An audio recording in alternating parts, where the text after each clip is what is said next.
What are chords? What do certain chord symbols mean? And how can we build our own chords? Chords are a group of tones played together. They have a root and the other tones follow a certain formula of intervals. Let's look at the most basic chords first, the minor chord and the major chord. They both have a root, a minor third or a major third, and the perfect fifth. As you might have guessed already, if we have a minor third, it's a minor chord. If we have a major third, we have a major chord. Let's look at the C major and minor chord.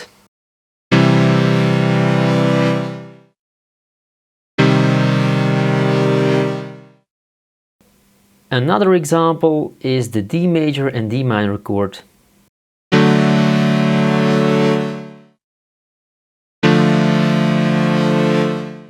Let's take each note of the C major scale and see what chords we get by looking at the third and fifth. The first chord is obviously a C chord, but is it a major or minor chord? If we look at the third, which is E, then we see that the interval between C and E is a major third. Then we add our perfect fifth, which is G. So our first chord is the C major chord. The second chord, starting from D, we'll have the F as our third, but this time the interval between D and F is a minor third. Then we add our perfect fifth again, which is A. This means our chord is a D minor chord. If we do this for all the chords, we get these chords.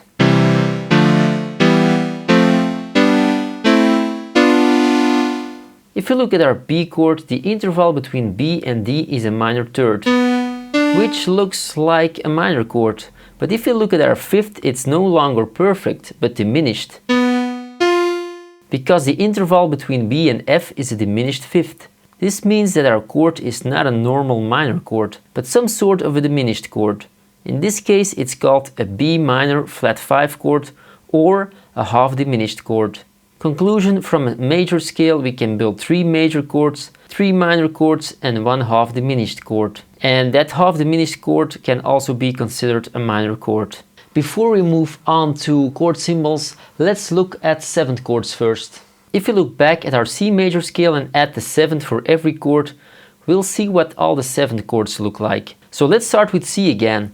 Our C major chord is C, E and G. But if we add our B, which is the 7th, what do we get? Well, this is what we call a C major 7th chord.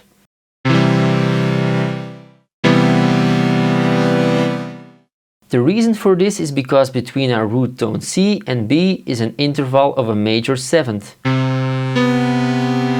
If you do the same with, for example, our A minor chord, which is A, C and E, we should add our G as the 7th. The interval between our root tone A and our 7th, which is G, is a minor 7th. This chord is called an A minor 7th. Let's look at our G chord. It's actually a G major chord, but if we add the 7th, we get what is called a G dominant 7th chord or G7. The reason for this is because we are dealing with a major chord that has a minor 7th interval. Conclusion: from a major scale we can build 2 major 7th chords, 1 dominant 7th chord, 3 minor 7th and 1 half diminished 7th chord. Let's look at the different chord symbols that are used, because it's actually a bit trickier than you might expect. The general rule is that if we need to play a major chord, we just write down our root tone. For C major, this means we just write C. If we need to play a minor version, we add a minus symbol or write a lowercase m behind our root tone. For C minor, this means we write C minus or Cm.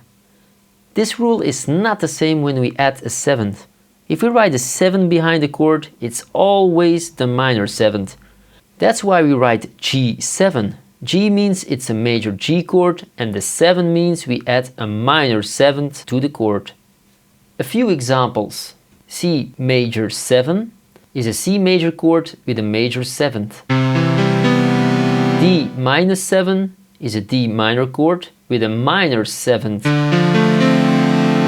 E flat minor flat 5 is an E flat half diminished chord.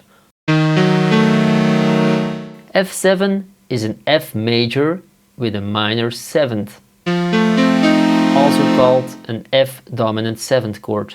E major 7th is an E major chord with a major 7th.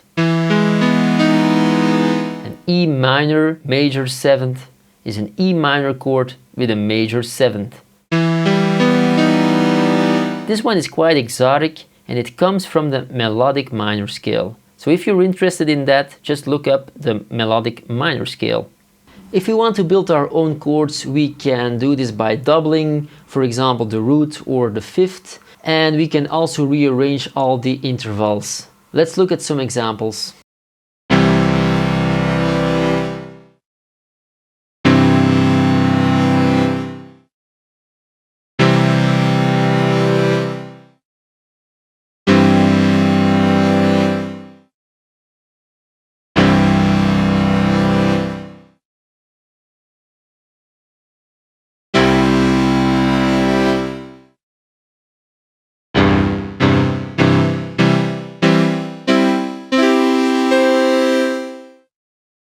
There are other chords out there that also use the 9th, 11th and 13th interval, but that's a little bit more complex and you should really know the basics covered in this video really well before you move on to more complex chords that use, for example, the 9th. As always, if you still have any questions, leave a comment below this video and also don't forget to subscribe if you haven't yet, and I hope to see you in the next video.